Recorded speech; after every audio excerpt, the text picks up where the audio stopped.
que esto simplemente no es la justicia. Ya en Venezuela no se puede hablar de justicia, simplemente de injusticia y de un sector que tiene el de los tribunales y los jueces completamente controlado por el gobierno.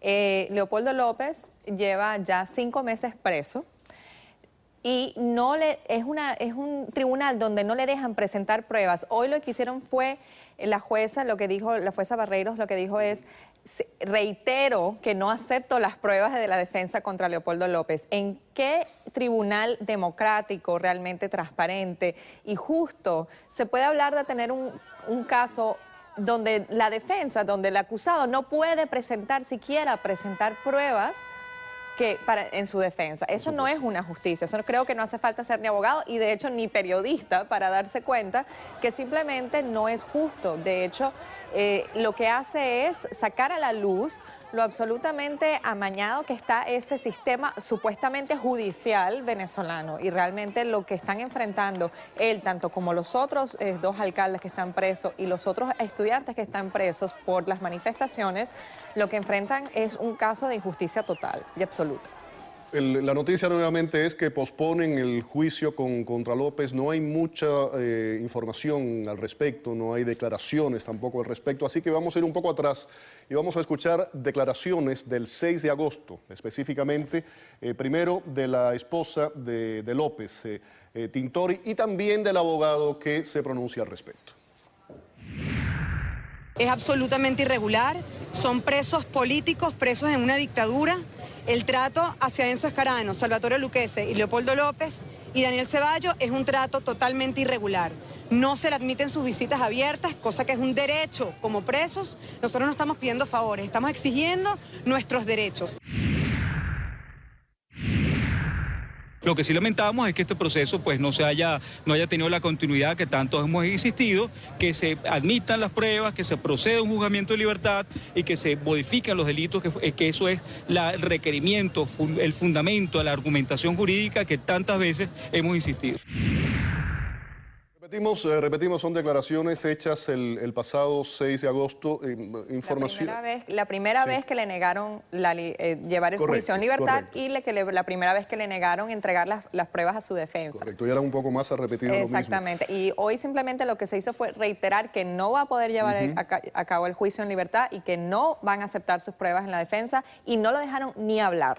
No lo dejaron ni hablar y se le traslada por primera vez, se le saca, ¿no?, de la cárcel militar de Ramo Verde y va al Palacio de Justicia, y toda esa área, por la información que hemos recibido, literalmente se detuvo, se paralizó. Absolutamente. Con relación a las denuncias, el tema del aislamiento, la intercepción de correspondencia, ¿alguna nueva información al respecto? Esa información... Sacaron en un momento determinado una información en la que parecía él tocando el 13 con otros reclusos y otra también que estaba en una misa. Sí. Y eso sale justo en el momento que se hablaba del tema del aislamiento. Justamente, ¿no? También después de que ocurrió esa audiencia que estábamos viendo ahora, las declaraciones, entraron en las celdas de Leopoldo López y los estudiantes y según información, claro, es muy difícil, esta es la información que nos dicen los familiares, de hecho las esposas se quejaron del hecho, de que entraron que la policía militar entró en sus celdas y les básicamente dijeron, con la excusa de que iban a hacer una requisa, ¿no?, una búsqueda dentro de la celda,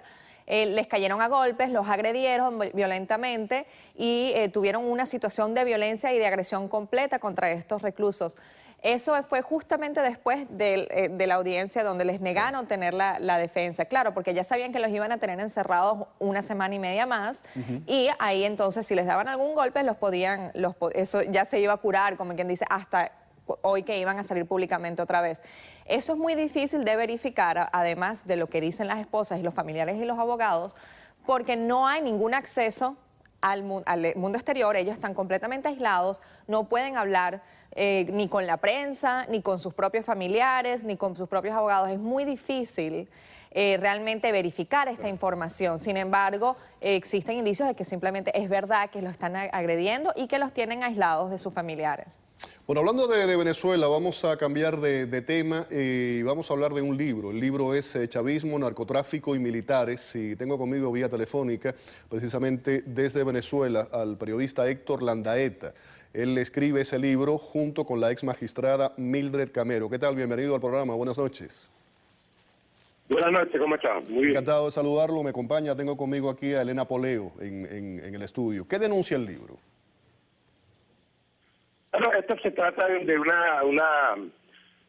año y medio de conversaciones con la doctora Camero, con muchísima experiencia, muchísima, más de 35 años de Poder Judicial, la juez que ha manejado más casos de drogas en Venezuela y quien estuvo 5 años al frente de la Comisión Nacional contra el Uso Ilícito de las Drogas, del 99 al 2005, y empezó a pisar callos y a descubrir que un grupo de altos generales, no la Fuerza Armada, no hablo de la institución, pero un grupo de altos generales vinculados con jefes de cuerpos policiales, de jefes de los puertos, se conformaron una especie de mafia que le quitó a Wally Maclet, que era el gran capo de la mafia en Venezuela, el negocio de la droga, y se han apoderado de ella, y son quienes en este momento manejan el negocio de la droga, ese delito que tanto daño está haciendo a la sociedad venezolana. Quiero reiterar, quiero recalcar que no se trata de la Fuerza Armada Nacional, ni del 6CPC, ni de las instituciones, sino de individualidades generales, altos generales que están en puestos de poder, corruptos, funcionarios corruptos, individualidades de esos cuerpos, que quede claro que no es un ataque a las instituciones, que se han entronizado en el negocio que manejaba Wally Maclet, a quien detuvieron, le sembraron droga, lo tienen ahora detenido y encarcelado y silenciado absolutamente en las cárceles venezolanas, y entre estos señores quienes debían proteger a Venezuela y a los venezolanos de este negocio, quienes debían proteger la soberanía del país de este negocio tan vil como es el narcotráfico, por el contrario se han adueñado del negocio y están dirigiendo esa actividad francamente deplorable. Héctor, mencionaba anteriormente, Mildred Camero, ex magistrada, es coautora del libro y relata sus conocimientos, o mencionabas anteriormente, sobre el narcotráfico en el país, sobre todo a raíz de que ella fue nombrada en un momento por Hugo Chávez para encargarse de una comisión contra el uso ilícito de drogas. De ahí proviene mucho de ese conocimiento. En el libro le ponen nombre y apellido a muchos de estos políticos y militares corruptos. Ahora, plantean que el gran mal proviene de los vínculos del gobierno con las FARC. Sí, el asunto es el siguiente. Claro, la doctora Camero quiere hacer un reconocimiento público de esta valiente jueza, magistrada, porque tiene el coraje de hablar en un país como el nuestro, en donde opinar se ha convertido en un delito, donde hay persecución, donde hay una asfixia permanente de la libertad de expresión. Quiero primero hacer ese reconocimiento. Ahora, cuando se habla de la influencia del chavismo, se trata de lo siguiente. No quiero yo decir que Hugo Chávez haya estado dirigiendo de alguna manera el negocio del narcotráfico, pero lo que sí es claro es que a la llegada de Hugo Chávez al poder, Hugo Chávez siempre mantuvo una abierta simpatía ideológica con las FARC, desde el año 99 cuando asume el poder, y estamos claros que desde el año 99, mucho antes, ya las FARC eran una narcoguerrilla que estaba vinculada al narcotráfico para armar el ejército que han mantenido durante 50 años en Colombia, tratando de subvertir pues la situación en ese país. De tal manera que digamos que por la simpatía que mostró desde el comienzo del gobierno de esta etapa del chavismo, del propio presidente Chávez, de alguna manera se creó un ambiente propicio para que se generaran las amistades de generales, de altos funcionarios con la FARC, y eso lo vimos cuando se liberaron algunos prisioneros de Colombia, en donde intervino uno de estos generales que aparece en el libro, por cierto, allí, y cuando se despide de los guerrilleros de la FARC, prácticamente se abrazan y se besan y se despiden de una manera altamente como si fueran hermanos, algo insólito, realmente insólito, porque no puede ser que un país que tiene relaciones diplomáticas con otro país. Está bien que intervenga en una operación de intermediario, pero aquello fue verdaderamente deplorable. Eso es lo que quiero remarcar en ese libro que la autora Camero narra, la influencia que tiene, la simpatía que mostró Chávez siempre con la FARC. Claro, volviendo al tema de la magistrada Camero, mencionan en el libro que en un momento determinado estábamos diciendo que ella había sido nombrada por Hugo Chávez para encargarse de una comisión contra el uso ilícito de drogas en Venezuela. Y ella tuvo encontronazos, serios problemas con el ministro del Interior Chacón, Jesse Chacón. ¿Qué puedes relatarnos al respecto? Bueno, es que mire, Hugo Chávez le pidió a ella desde el comienzo le recomendaban porque sabía tanto. Él le pidió a ella que se encargara de la CONACYT. Y ella tuvo la valentía y la honestidad de decirle al presidente, yo no voté por usted. Pero él le dijo, no me importa, yo quiero una persona como usted, que sepa como usted. Y él fue quien le pidió a ella. Y ella, bueno, aceptó, por supuesto, bajo esas condiciones. Ella le dijo, yo soy independiente.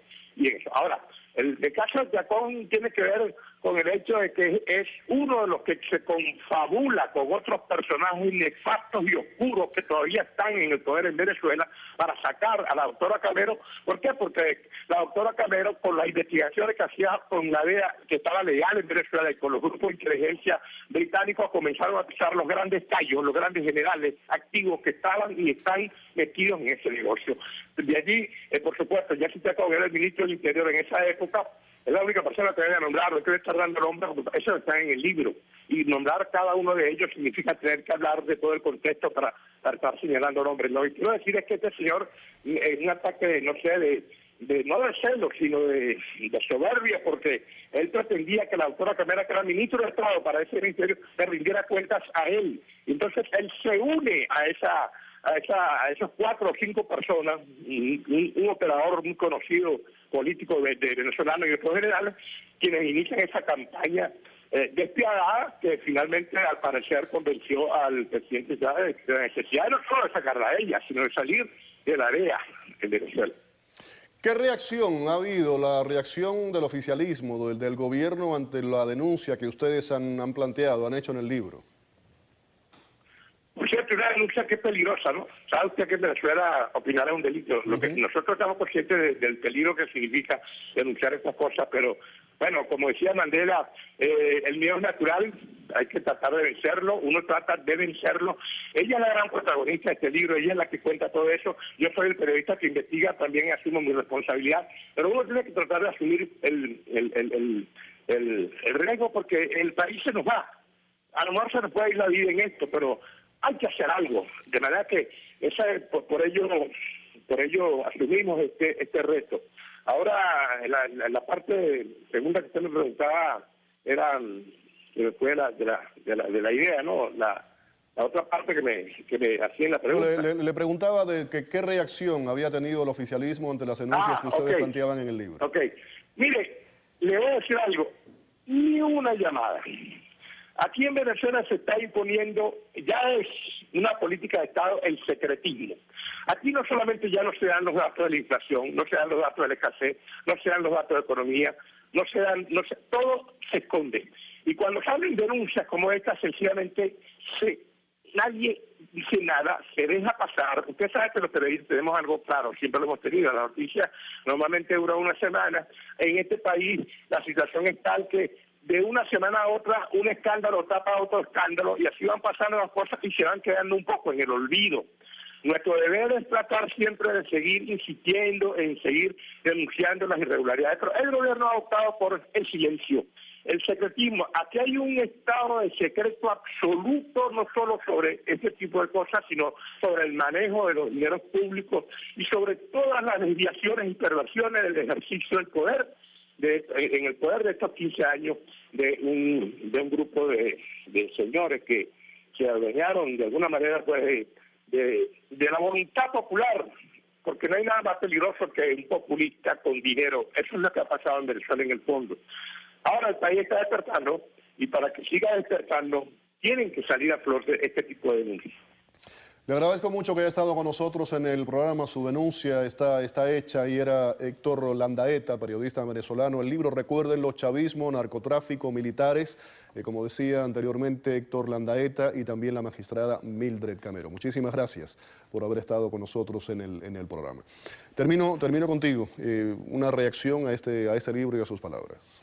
Sí, por supuesto. Ya hemos visto todas este par de semanas, muchas además hasta acusaciones de Estados Unidos en contra de narcotraficantes altos en el gobierno. Interesante que han cambiado no solamente de simplemente dar la vista gorda y que tú le mojas la mano, como se dice, le mojas la mano para que des la vista gorda y puedan salir los aviones en los aeropuertos del interior del país. Ahora ya lo que son los chavistas se han convertido en los narcotraficantes, invirtiendo en ese negocio. Esa es la forma en que ha crecido el narcotráfico en Venezuela en conjunto con la FARC para financiar. Entonces están financiando el terrorismo y el narcotráfico todo a la misma vez. Y libros como estos son muy importantes y es lo que él dice, en Venezuela las cosas pasan tan rápido que la gente se olvida, hay que seguir recordando. Calla el otro, es ¿no? así, así es. Así que estos libros son muy importantes y shows como estos para sacarlos a la luz. Muchísimas gracias, Elena, gracias por haber estado aquí en el programa. Vamos a la pausa, al regreso vamos a hablar de temas de Cuba. Raúl Castro estaría reconsiderando los casos de 300.000 cubanos que hasta ahora han tenido prohibida la entrada a Cuba. Y vamos a echar un vistazo de cómo se celebró allá en la isla hoy los 88 años de Fidel Castro. Esta noche, la apacible vida de Fidel Castro en su retiro en punto cero.